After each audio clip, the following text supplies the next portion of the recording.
Hello dear friends, good evening. Welcome to Easiest English with Vishwas. I am your English educator Aarti Gupta with the poem How to Tell Wild Animals composed by Carolyn Wells. तो आज हम लोग एक ऐसी pome के बारे में पढ़ने वाले हैं जो आपको एनिमल्स की एक्टिविटीज़ के आधार पर बताएगी कि वो कौन सा एनिमल है। जब आप उसकी एक्टिविटीज़ देखें तो आप पहचानें कि वो एनिमल्स कौन सा है, आपकी मुलाकात किस एनिमल से हुई है। तो चलिए सबसे पहले हम लोग इस पोम के ऑथर कैरोलिन वेल्स के बारे में कुछ पॉइंट्स देख लेते हैं। तो जो आपकी कैरोलिन वेल्स है, she is an American author. ये कैसी है? अमेरिकन ऑथर है। इन्होंने क्या लिखा हुआ है? She has written mystery novels, short stories and humorous verses. देखिए, जो कैरोलिन वेल्स है ये एक अमेरिकन ऑथर है। इन्होंने मिस्ट्री नॉवेल्स लिखी हुई हैं, शॉर्ट स्टोरीज लिखी हुई हैं और ह्यूमरस वर्सेस लिखी हुई हैं। तो ये जो हम लोग पोम पढ़ने वाले हैं, how to tell wild animals, ये ह्यूमरस वर्स में से ही एक है। मीन्स ये भी एक ह्यूमरस पोम है। She was the daughter of means इनके पेरेंट्स कौन थे? William and Anna Wells. इनके फादर थे विलियम वेल्स एंड मदर थी Anna Wells. She was born on 18 June 1862। इनका जो जन्म हुआ था वो 18 जून 1862 में हुआ था। और she breathed her last means death इनकी कब होती है? 1942। ठीक है, इनका जो जन्म हुआ था वो 18 जून 1862 में होता है और डेथ इनकी 1942 में हुई थी। इन्होंने अपनी कैरियर की शुरुआत एक पोएट के रूप में की थी। ठीक है, तो शी स्टार्टेड हर कैरियर, किस रूप में इन्होंने अपने कैरियर की शुरुआत की थी? पोएट के रूप में। और एंड किस रूप में किया? एंड इन्होंने न्यूज़पेपर एडिटर के रूप में, न्यूज़पेपर एडिटर एंड जर्नलिस्ट। देखिए, इन्होंने पोएट के साथ साथ न्यूज़पेपर एडिटर के रूप में भी काम किया और जर्नलिस्ट के रूप में भी काम किया। इनका जो जन्म हुआ था ये राहवे न्यू जर्सी नाम के प्लेस पर हुआ था। ठीक है, तो चूंकि इनका जन्म राहवे न्यू जर्सी नाम के स्थान पे हुआ था, जब इन्होंने इंटरमीडिएट किया तो इंटरमीडिएट करने के बाद इन्होंने राहवे लाइब्रेरी एसोसिएशन इन्होंने ज्वाइन किया हुआ था। ठीक है, तो इन्होंने लाइब्रेरी में काम किया। देखिए, जहां पर इनका जन्म हुआ था उसी नाम से आपको याद करने का एक तरीका है कि जो प्लेस है इनका जन्म स्थान है उसी नाम की लाइब्रेरी थी। क्या नाम था उसका? Rahway library association. इन्होंने इस लाइब्रेरी में इंटरमीडिएट करने के बाद वहां पर लाइब्रेरियन के रूप में काम किया। तो जब इन्होंने पोएट के रूप में अपने कैरियर की शुरुआत की 1896 में, इन्होंने पोएट के रूप में अपने कैरियर की शुरुआत 1896 में की। तो कौन सा कलेक्शन आता है? उसका नेम होता है, एक पोएट्री कलेक्शन आता है इनका, एट द साइन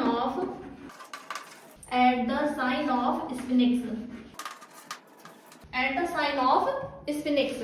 ये इनका एक पोएट्री कलेक्शन है। ये आपसे एग्जाम में पूछा जा सकता है कि आपका नॉवेल है, पोएट्री कलेक्शन है, ड्रामा है, शॉर्ट स्टोरी है। ठीक है, तो ये क्या है? ये आपके ऑप्शन पे टिक करेंगे, इट्स अ पोएट्री कलेक्शन। तो देखिए, इस पोएट्री में मैंने आपको बताया कि इन्होंने राहवे लाइब्रेरी एसोसिएशन नाम की लाइब्रेरी में इन्होंने काम किया था।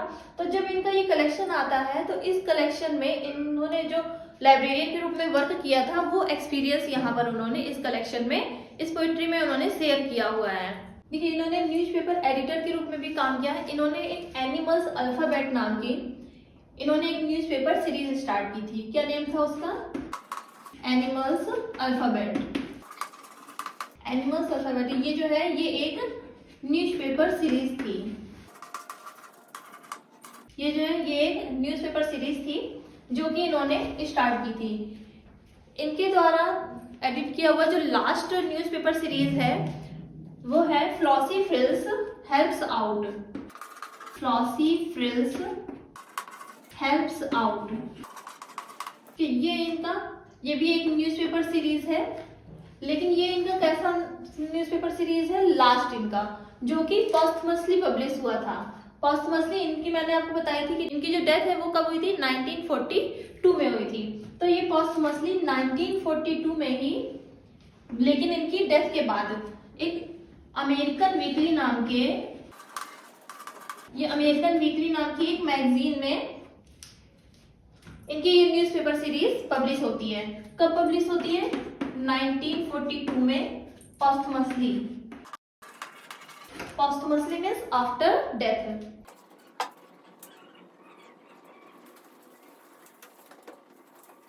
देखिए इन्होंने एडिटर के रूप में कई सारे कलेक्शन को, एंथोलॉजीज को इन्होंने पब्लिश किया हुआ था। तो इन्होंने वाल्ट विटमैन की काफी सारे पोएम्स को कलेक्ट किया और उसको भी एक एंथोलॉजी के रूप में इन्होंने पब्लिश किया था, जिसका नेम था Walt Whitman poetry. Walt Whitman poetry, जो कि कहाँ पे रखी गई है, ये लाइब्रेरी ऑफ कांग्रेस में रखी गई है। लाइब्रेरी ऑफ कांग्रेस में, ठीक है। तो इन्होंने वाल्ट विटमैन के बहुत सारी पोएम्स को कलेक्ट किया और उसको एक एंथोलॉजी के रूप में पब्लिश किया, जिसका नेम था वाल्ट विटमैन पोएट्री। और इस समय ये जो कलेक्शन है ये लाइब्रेरी ऑफ कांग्रेस में रखी गई है। इन्होंने 1896 में अपने लिटरेरी कैरियर की शुरुआत की और अपनी डेथ तक उसको कंटिन्यू रखा, मीन्स 1942 तक।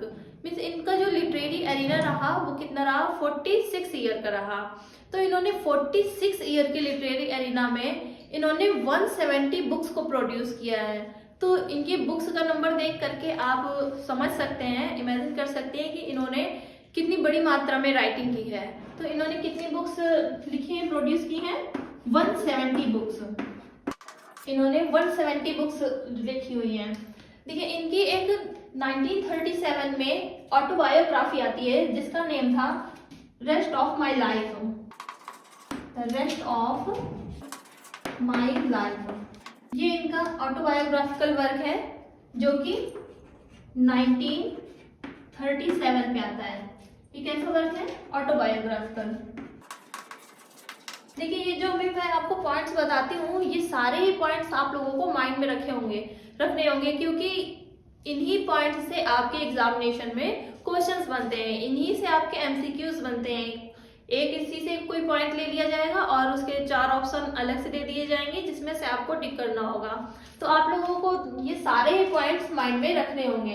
तो इनका ये जो ऑटोबायोग्राफिकल वर्क है the rest of my life, जो कि 1937 में आता है, इसमें इन्होंने एक इंसिडेंट को डिस्क्राइब किया हुआ है। मैंने आपको बताया था कि कैरोलिन वेल्स जो है इन्होंने मिस्ट्री नॉवेल्स भी लिखी हुई हैं। तो इस ऑटोबायोग्राफिकल वर्क में इन्होंने बताया है कि किस प्रकार से ये मिस्ट्री नॉवेल्स लिखने के लिए इंस्पायर होती हैं। 1897 में इन्होंने एक नॉवेल सुना था, जिसका नेम था दैट अफेयर नेक्स्ट डोर। ठीक है, दैट अफेयर नेक्स्ट डोर। तो इस नॉवेल को सुनने के बाद ही ये मिस्ट्री नॉवेल लिखने के लिए इंस्पायर होती हैं।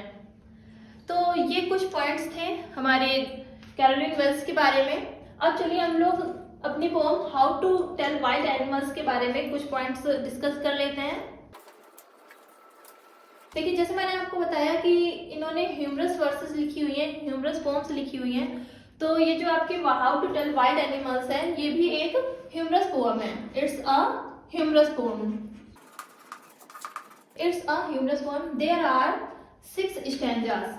इस पोएम में आपको 6 स्टैंजास मिलते हैं। 6 stanzas of 6 lines each. Means क्या है, इस पोएम में 6 स्टैंजास हैं और प्रत्येक स्टैंजा में 6 लाइन्स हैं।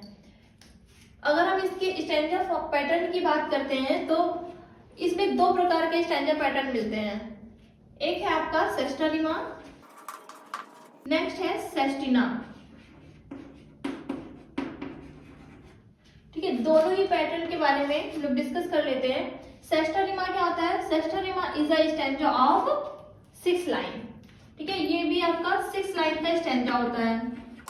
और एक कंडीशन क्या होती है, it's a stanza of 6 lines contain 1 quatrain and 1 couplet. मैंने आपको बताया हुआ है quatrain is a stanza of 4 lines and couplet is a stanza of 2 lines. Means 4 और 2 मिक्स होकर के आपका 6 लाइन्स हो जाता है। तो जब इस पैटर्न में 6 लाइन दी होती हैं, एक क्वार्टेन होता है और उसके साथ एक कपलेट होता है, तो वहां पर आपका सेस्टा रिमा होता है। देखिए आपके पोम में ये पैटर्न भी मिलता है। और सेस्टिना क्या होता है, सेस्टिना होता है 6 stanzas of 6 lines, 6 stanzas of 6 lines.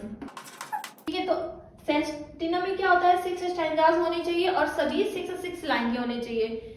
इसमें एक कंडीशन और होनी चाहिए जो कि इस पोम में हमें नहीं मिलती है, जिसकी वजह से हम इसे सेस्टा रिमा भी कह देते हैं। सेस्टा रिमा मीन्स आपको 6 लाइन का स्टैंजा मिलेगा जो कि क्वार्टेन और कपलेट फॉर्म में होगा, लेकिन इसमें 6 स्टैंजाज है जो कि 6 लाइन के हैं। एक कंडीशन सेस्टिना की कौन सी नहीं मिलती है, इसमें क्या होता है, प्रत्येक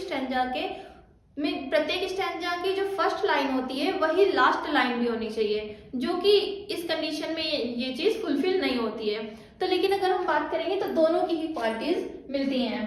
इस स्टैंजा में आपके वाइल्ड एनिमल्स की बात की गई है, तो टोटल एनिमल्स आपको इस पोम में 7 मिलते हैं, 7 एनिमल्स आपको इसमें मिलते हैं।